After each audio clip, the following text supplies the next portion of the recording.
What's up everyone, Kaze no What If is here with What If a Soul was sent into Naruto verse. Before we start, if you like the video, like it, share with your friends, comment, and let's start the video. Rei and Konan came into Mizuki's office as they were called. The Mizukage noticed Konan's quite obvious limp and smirked widely. Era.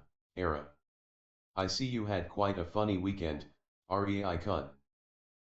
I wonder, how did young Konan end up in that state? He wiggled his eyebrows at them, making three Umbu snicker, revealing their positions as the fourth female Umbu groaned and glared at the males. Too much lightning chakra through my nerve endings. Konan deadpanned, making the people in the room freeze. Suddenly the female Umbu fell from the ceiling to the ground, a trail of blood flowing from underneath her mask as she giggled perversely. The three Umbu were giving Rei an Elfman patented stare of Otoko, with thumbs up, while the Mizukage was gaping. His mouth continuously opened and closed in speechlessness as his mind was deciding if he should continue with his previous attitude and go all men at Rei or actually do what he wanted and promptly bang his head on the table as he groaned before he started face palming. The elemental chakra was aggressive. To push it to the body of another person and not damage something was hard as hell. That's why medics needed superb control. Yet using it during sex? Mizukage shuddered as his lower part was getting uncomfortable and he was glad there was a table in front of him. A luxury his Umbu guards didn't have, he noted with his trained eye. If only they didn't shed all these manly tears. He mused as he tipped the cage hat down, ashamed of his Umbu. Rei saw the conflict on Mizukige's face and was about to say something, completely ignoring the twitching female Umbu between them, but then the Mizukige's face split into a lecherous smile. Oh ho! You are quite skilled, aren't you, Rei-kun? With your skills, the smile on Mizukige's smile widened as he smiled and continued. Can poor Konan-chan even keep up with you by her lonesome self? Of course, she is very skilled with Sudan chakra. Rei cheerfully exclaimed, ignoring the three thuds all around the room as the three remaining Umbu fell to the ground. Only masks hiding their elated, dreamy expressions. And they say the security in Cage's office is the best one could find. Rei mentally deadpanned, but his face was still smiling as even the Mizukage planted his face on his hard table with a groan. I win. Rei's smile got positively Cheshire. The Mizukage finally raised his head again and his expression twisted into seriousness. I called you here for a mission. It is an emergency. The daimyo's son was kidnapped. Rei stared at Mizukage in exasperation. Konan dreamily stared at Rei while the Mizukage stared at his four Umbu, quite irked at the groans they released.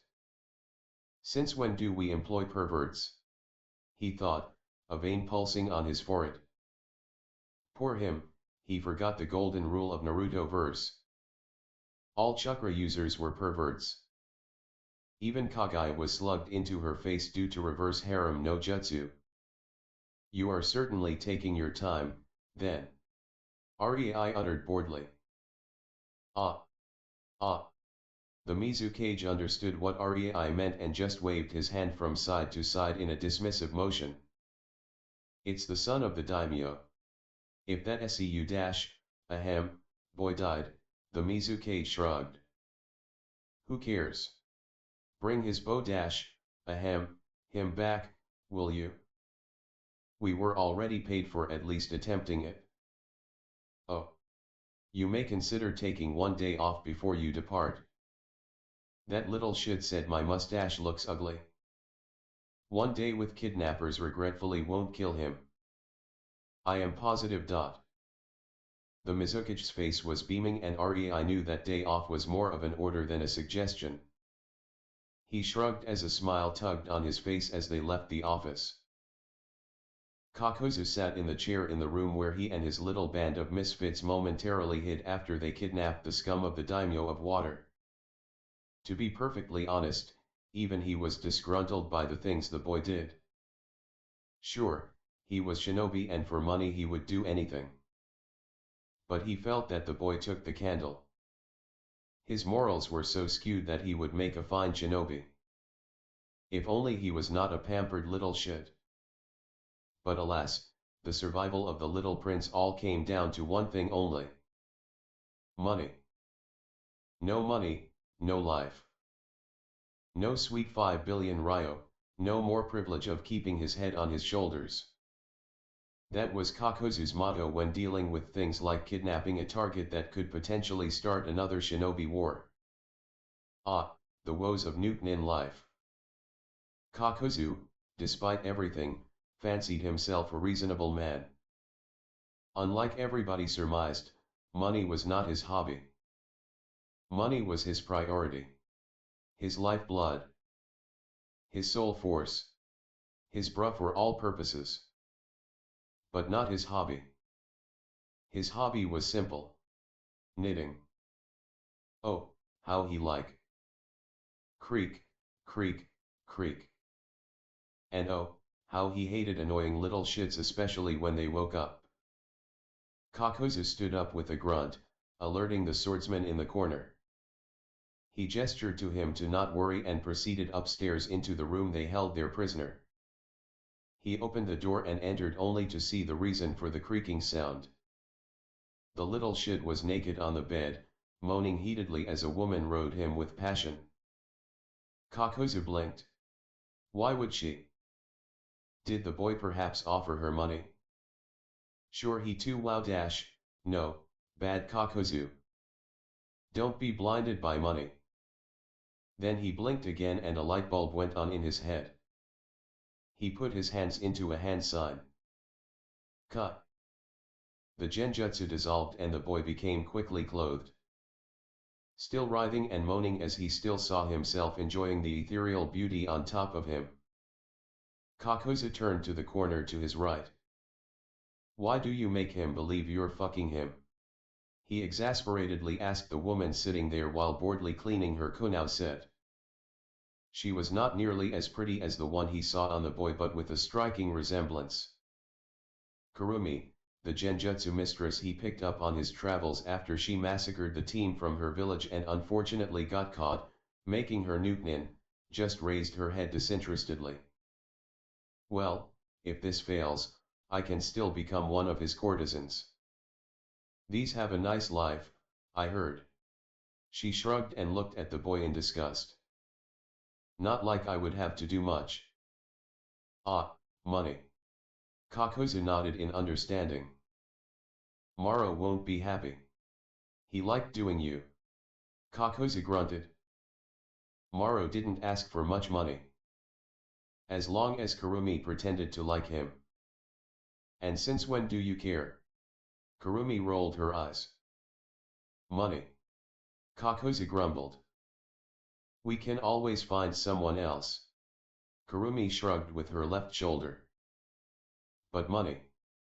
Kakuzu gave her a meaningful look. I already tasted Maro. He's bland. Average in the sack and in fights. All he has going for him is that special kenjutsu of his. Kurumi defended her cause. Money. Kakuzu spelled it for her. Why the heck couldn't the girl understand his plight? He was talking in the intergalactic language after all. Was she that dumb? Fine. I will do it with Maro. Sigh, I hate that he is too strong for genjutsu. But you will raise my pay. Kurumi glared at Kakuzu. She knew the life of a Newtonin wasn't that great. But, surprisingly, it wasn't that different than work in the village. Go there, sleep with that guy, slit his throat, that noble wants a taste of kunoichi. Ah, the life of the seduction core. Why the heck did she become shinobi again? Oh. Tara Mokuro, the last of the Mokuro clan. I wanted to cure his heart. Kurumi thought in depression when she remembered her fangirl phase and where it led her. Money. Kakuzu simply grunted as he shook his head in dismissal. Before Kurumi could argue more, Kakozu was already out of the room, leaving her gaping at his back, only heated moans of the noble shit and the creaking of the bed accompanying her. It was official. Her life. Kakozu came down and sat into his rocking chair. He took into his hands 2 knitting needles and giddily thought. What should I make? Socks? No, those are bland. What about a pink scarf? These sell well. His body was bouncing up and down in giddiness as Maro, the swordsman, interrupted him. Kakozudano, did your soot'n heart perhaps discover who they sent after us? Kakozu grumbled under his nose about time-wasting idiots of teammates but answered. No. It is lurking around Kiri but nothing yet. A knocking sound resounded through the room, making both of them tense. I will go and check. Maro politely told Kakozu. Kakozu shrugged, slightly loosening his strands, in preparation for a fight. Sighing, he took 1 knitting needle into his hand as he sadly pondered about the futility of it all. Suddenly he heard a buzzing sound, but before he could warn Maro, he saw a sword enhanced with Riton piercing through the wall, decapitating the useless idiot. Damn, he was not worth his money. Kakozu grumbled mentally as he stood up. The door fell down, revealing a man in white kimono and a plain white umbu-style mask holding a chokito gleaming with Riton chakra. As the door stopped obstructing the way, a dense white mist rushed past the man, shrouding him in itself as it started filling the house. Kakozu didn't hesitate. Futon, at Shugai. The pressurized wind blew the entire front of the house away as it dispersed most of the mist in front of it for a whole kilometer. Kakozu groaned as he saw it. As the air hit the masked man, he changed into water. It was a water clone. Kakozu grumbled at the humiliation of having his hired sword killed off by a water clone. Maybe it was time to spend to invest. Yes, to invest some money into a proper fighter? Perish the thought. His money. Kakozu didn't have much time to ponder as he clicked his tongue. The mist war returning. As he saw the density of the mist, he realized who he was fighting. Rei of Kiri. Leave. You have no bounty. You are worthless. He impassively stated. Shit, shit, shit.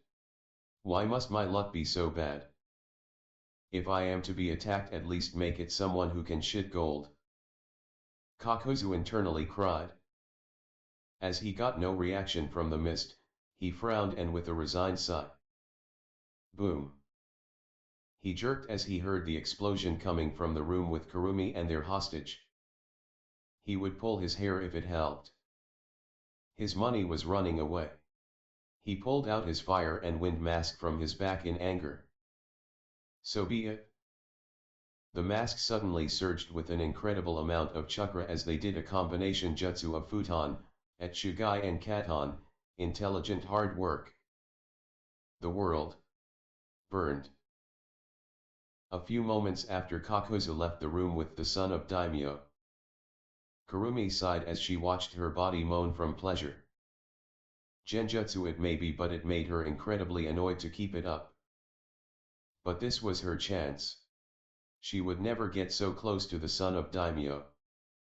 If she showed her good points to him and he got interested, she would be a winner. Her expression slacked as she imagined the dreamy lifestyle of a noble concubine. But then she froze for a second before instantly weaving hand signs. You are good. But I am not the partner of Kakozu for my incredible looks alone. She smirked, seeing a female figure with neck-long bluish hair and plain white mask appear near the window, standing there without moving. Heh, genjutsu success. Kurumi snorted. She put the woman under a nasty genjutsu of losing all 5 senses. Kurumi boredly flung a kunao into the forehead area of the unmoving figure after she looked over the curves of the figure, giddily noting she was not losing. She saw the kunao get stabbed up to the handle through the mask into the forehead of the figure. Why would they send someone so weak? Kurumi was saying while shaking her head when her eyes got wide as the figure started bloating. Boom. Kurumi managed to cover her face with her arms to prevent damage, but her body was still flung into the wall behind her due to the explosion. It impacted the wall and slid down as Kurumi ended on her ass.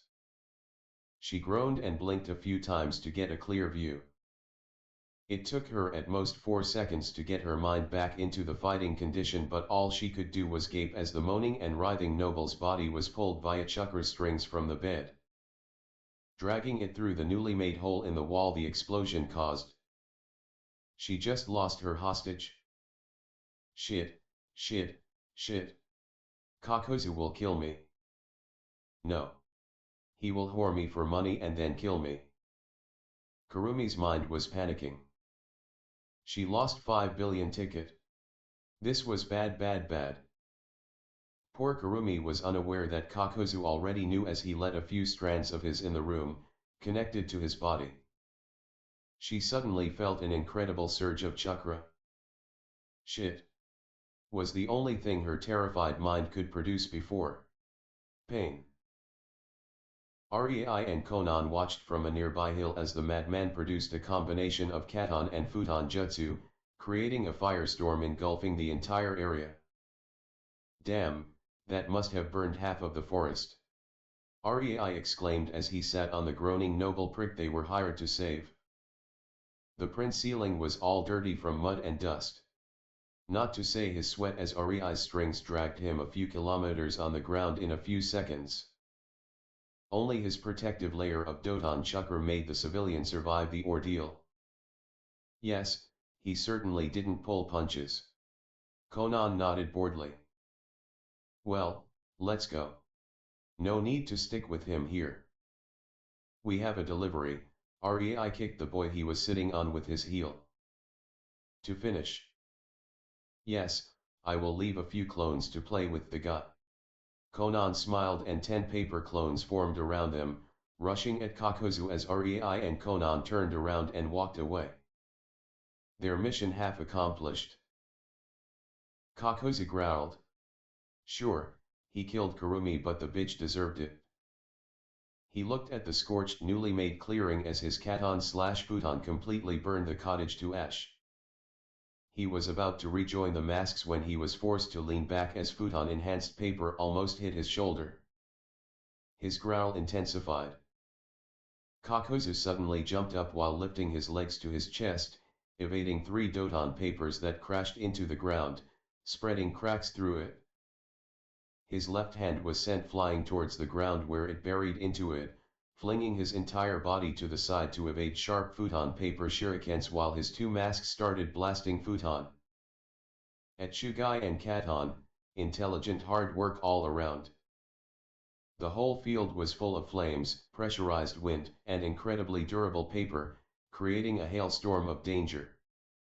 Kakuzu sped up towards a silhouette of a person and engaged it in a bout of taijutsu. He was winning. Kicking that person around like a rag doll. It was a woman, he noted. She was good at technique and speed, but her body lacked power compared to his. It was as if she were made of. His eyes widened when he was about to deliver a punch to her face, only for his arm to bury into her head up to his elbow. He didn't even have a chance to hear any sizzling sound before. Boom. The paper clone made solely of exploding tags blasted a crater of the size of a small lake into the ground. Kakuzu wobbly stood up, noting his arm ripped to shreds from the explosion. He at least managed to harden his body with Doton, iron skin. He was shaking his head to get his ears into working condition again when he spat blood from his mouth. He looked down, only to see a womanly hand with blue, very cared for, nails covered in his blood as his the was sticking from his chest, holding his heart that painted these blue nails bloody red. Kakuzu snarled as his threads made short work of the Wuma dash. he cursed. Of the clone, he noted as he saw it dissolve into paper. He lost one heart to a clone. His Raiden one. He felt ashamed. He who survived Hashirama. Fuck this shit. He still had his Doton heart in his body. He decided to get serious. His body parts fall apart, the black threads coming out of it. He noted his futon and katon masks killed 4 paper clones so far. 4 assailants remained. You are a lucky girl. 6 out of 10, all clones. But now I have a 25% chance to hit the original. Kakuzu stated as the threads expanded all around him, trying to appear threatening while the threads from his feet entered underground, approaching his opponents. It has a brain. It can talk. It can count. It can do the math. The clones dryly uttered one after another and jumped to the side, evading the threads shooting from the ground, pissing Kakuzu off even more, making him focus on them. They were supposed to stall. So, stall they would. Kakuzu could only hopelessly watch as his enemy took the defensive approach and swapped to ranged tactics. He understood. These 2 clones that injured him were there to slow his body, and the 4 clones his masks destroyed were to observe his attack pattern. The 4 in front of him were only a nuisance to stall him. He understood. He lost his 5 billion Ryo hostage for good. With a snarling fury, he jumped into the battle. And while Kakuzu fought, Rei looked at the rapist who was being dragged in his chakra strings. He was mulling if it wasn't better to do the world a favor and kill the guy off, suffering the first failed mission in his career. He could understand Reikage ordering kidnappings of Kekii Genkai girls. Not condone it and certainly not approve, but understand the reason, he could. It was all politics and for the village. Disgusting, but it worked in the long run. Maybe cruel, but it was efficient. The women were miserable. But males? For those more informed, the Reikage, at least the third, actually preferred to kidnap males and showered them with literal harems of kunoichi to pamper the shit out of them in any way conceivable. They got wealth. They got any woman they pointed at, if she didn't belong to someone else, and was agreeable to the disgustingly high pay procuring a kid with Kekii Genkai would give her. They lived in heaven on earth, and after their usability was finished, they were allowed to keep 3 of their favorite kunoichi. They just could not complain. Rei could also understand Mizukage trying to manipulate him to have sex with the women of Kiri to produce babies. Konan had to chase these away on a weekly basis. It would first, tie him down to Kiri, and second, create a future shinobi with good potential. Not to say, shinobi who would be raised in Kiri, and shinobi Rei would actually teach everything he knew as they would be his kids. If they revealed to Mizukage that Konan had Kekii Tota, Rei was sure even Mizukage would pull Reikage on Rei, drowning him in money and women. He would at least not think of putting hands on Konan, as he was aware she could blow Kiri to high heavens if she was so inclined. He was manipulative. Not stupid. He knew even restrained and bound, Konan could still use her paper. Rei also understood the idiotic way Hiruzen tried, or will try, to manipulate Naruto. It was stupid, to say the least, as it could have backfired in any conceivable way possible. But it was a solid attempt at manipulation for the good of the village. Heck. Rei could even understand Danzo. He hated how he treated and mind-fucked the orphans, all to make them a tool for himself. He was very put off when he read about it in his old world. After he actually became a shinobi and saw a bit of the Naruto verse, he didn't quite admire the man, more like felt disgust but grudging respect. Not everybody would be a monster enough to do what Danzo did, and wholeheartedly believed it was for the greater good of his village. It really put things into a perspective. Rei had no delusions. If Hiruzen stayed Hokage for 10 more years, little Naruto would spend days in the eager care of many Konoha kunoichi to recreate the Uzumaki clan in Konoha and make sure Yondaime had some grandkids that could inherit Hiraishin. Oh, Naruto was never meant to inherit that jutsu. Scorned Jinchuriki with Hiraishin? That was a disaster just waiting to happen. What? Some clueless fools believed that Hokage didn't have access to it? Ha! Blood seal? Naruto was on his beck and call. As was his blood. The problem was more in the setup of Hiraishin Cao, Rei surmised from his knowledge of seals. It must be a bloodline linking seal that was usable in its full ability only for Minato's descendants. Minato after all had or will have access to Uzumaki seals via Kushina, and this one was widely used by that clan. That was the reason why most scrolls looted from Uzushiagakuwa were deemed worthless and the entire raid was marked as a glaring failure. That was the only thing that would prevent it from being learned willy-nilly. And since no one knew Hiraishin Jutsu in the future he knew of, Rei was almost 100% sure that was what Minato would do. Key it to his descendants only. Of course, he as the seal master could give someone a tweaked seal that could be used, say, by his bodyguards. But it would be a very watered down version. It was very important for the villages that bloodlines survived. The cages really pulled no moral stops to ensure that. Naruto dodged that bullet due to Tsunade thinking of him as her grandson.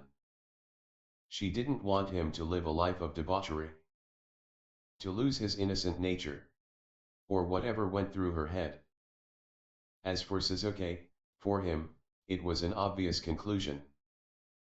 The girls were fangirls. But most of them, their parents tried to push them onto him. Yes, he would be given kunoichi to reproduce the clan. But if he liked a civilian girl, he could take her. Nobody would complain if the almost extinct Uchiha clan got more kids. Rei marveled at the amount of information about these matters he could find in the Kiri library. They were not even restricted. The second Mizu Kage had 5 women, not of his clan, to keep the Hoshiki clan up and running and inject new blood, for example. Most clans practice polygamy. And worse yet, inbreeding. It is only thanks to the chakra that the kids are not born retarded. Yet. But the problems were glaringly obvious. Just look at Kagaya males. Another example, where during the Warring States clans had hundreds, approaching 1,000 members, now, they were barely around 100 strong. That's why whenever there was the last male of a clan, Q Sasuke's situation, the Kage desperately tried to make him pair up with as many women to inject new blood into these family lines. They knew about these problems. But even they had to tiptoe around clans matters. Of course, this allowed the loyal kunoichi that could influence the last male of the said clan to be put into these positions. Anyway, these decisions had to be done and were expected from leaders. They didn't have to like it, but it was their job to make sure the bloodlines survive. Each cage had their own way of dealing with things, but none was completely clean. Even Tobirama is rumored to use a mild genjutsu and manipulations to make a few happy couples. Kiri spies certainly found multiple very suspicious starts for a relationship. These documents were so old they were long deemed not important to restrict, and even Kiri-chinen could read up about it. It was Konan's pastime activity actually. She loved to read about it and always pointed something funny or interesting to Rei. Especially when it came to the misdeeds of other cages of old. It almost made him shake his head. But the scum Rei and Konan were hired to save? He raped powerless women only for his own petty ego. He tore families because he could. Because his father was daimyo. Because he will be one day daimyo. The documents about him made it abundantly clear why the Mizukage wouldn't care if the guy died. The pig was disgusting. Wanna kill him? Conan asked disinterestedly. Is it that obvious? Rei sighed. Yup, you are all pondering, you know. Conan chuckled before she continued without care. Let's deliver him and get money. It's not like he matters to us. Right. Conan came closer and put her hand on the princeling's arm. There, done. I used my Sutan chakra to relax his heart. He will die of heart stroke a few months later. Rei smiled at her and chuckled. Sigh. It was all so easy, after all. It was only hours later when panting Kakozu held both remaining Conans enwrapped in his threads. So. Which, one of you, hey, is the, original? He heaved after the fight the girl just put him through. The surroundings were completely destroyed. Earth gouged, ground incinerated. The previous forest all but disappeared. None. The calm women pierced by his threads through various painful organs impassively stated with small smirks, not showing an ounce of pain. Kakozu got a very bad premonition when they suddenly started glowing. A rattling explosion resounded through the area, creating a kilometer-wide crater.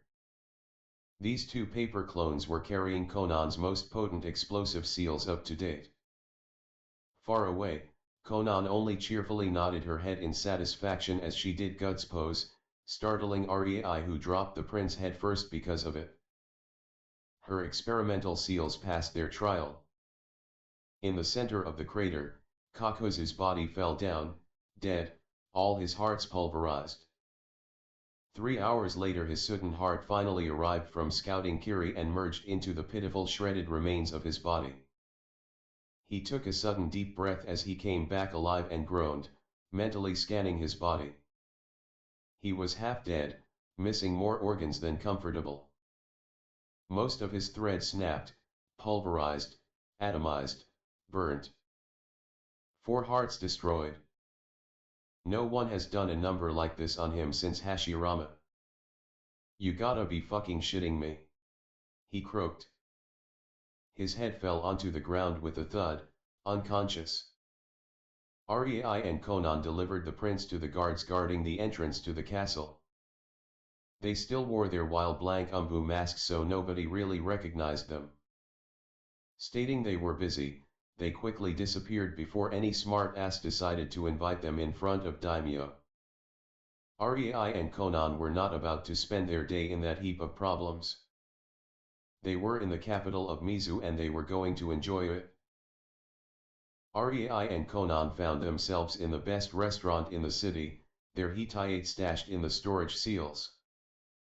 They picked a table in the corner to be inconspicuous, but they both forgot this was the so-called higher society of a feudal world. The second Conan walked in, many wealthy young masters turned their heads in her direction.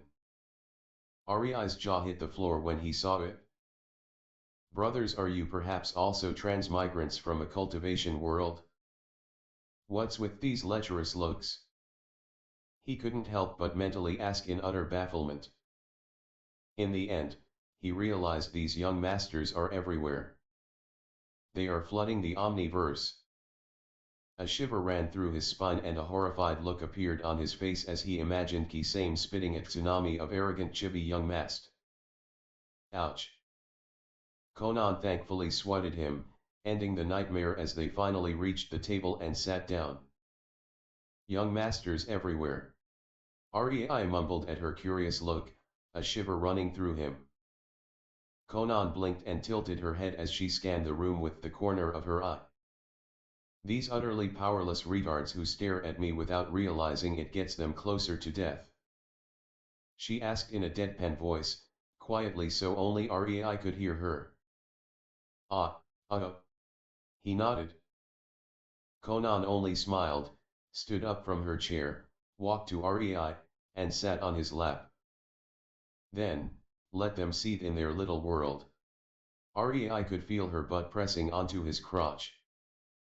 "We will enjoy ours," Conan saucily whispered to him. The diner from then on was a very pleasant matter. If the hordes of murderous glares from incompetent young nobles were disregarded. Rei and Conan left the restaurant in a merry mood, half hugging as their heads were resting on each other. "It was a nice evening," Rei stated. "MMM. Conan hummed. "But I still like cuddling on the bed more." Her face bloomed into a genuine full smile. It made Rei happy and satisfied. That smile was the entire reason why Rei bothered. Conan didn't smile like that. Ever. When she did, it meant she was inwardly jumping from joy. It was the same kind of smile she had when they slept together for the first time. Since then, Rei wanted to make her smile like that again. He snuggled his head more into her hair, pulling her closer with his hand on her hip. As they got close, he kissed her cheek, making her close her eye. "I love you, Conan," Rei whispered to her, making the smile widen. "MMM. I love you too." Conan blushed and nibbled on her lower lip. Rei could feel the fingers grasping his hips, squeezing and dancing, not knowing what to do. He spun her and kissed her crimson lips, completely ignoring the audience and the gasping grandmas who were hiddenly fangirling at such a scandal.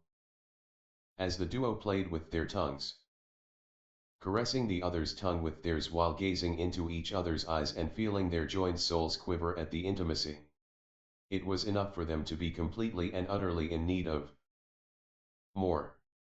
Conan's hand snaked under Rei's kimono, feeling up his muscles while her eyes were not so subtly hinting she wanted him to feel up her chest. Rei ended their kiss, separating, making Conan sad and confused. She looked at him with an apparent question on her dejected face. Rei leaned closer to Conan, making her smile and close her eyes as she awaited his kiss, but he moved his head to the side in order to reach her ear. "We are being followed," he gently whispered while still tightly clutching her body to his. They outwardly looked like a couple intimately hugging. Conan froze. Her brows furrowed, but then Rei felt it. She grew stoic. Now, coming from completely happy and elated to the heavens to stoic in a second. That was never a good sign. He barely managed to pull away from her ear and give her another searing kiss to get her head back into the gutter, away from murderous thoughts. When the kiss ended, he put his forehead on hers. "Don't go blowing up the entire capital city," he gently admonished, making Conan blush. Yes, she was about to activate her exploding tags she positioned all around the city when they entered it. Because she was irritated at her lovey-dovey time being interrupted. But who could blame her? She was enjoying Rei's lips when some idiot decided to interrupt them. One city is a small price to pay for that. "Let me deal with it, K. Don't go blowing things up," Rei whispered, making Conan nod in a great reluctance. Now she won't even be able to blow up that restaurant where the idiots made Rei feel bad with their stares. And she already packed it full with exploding tags too.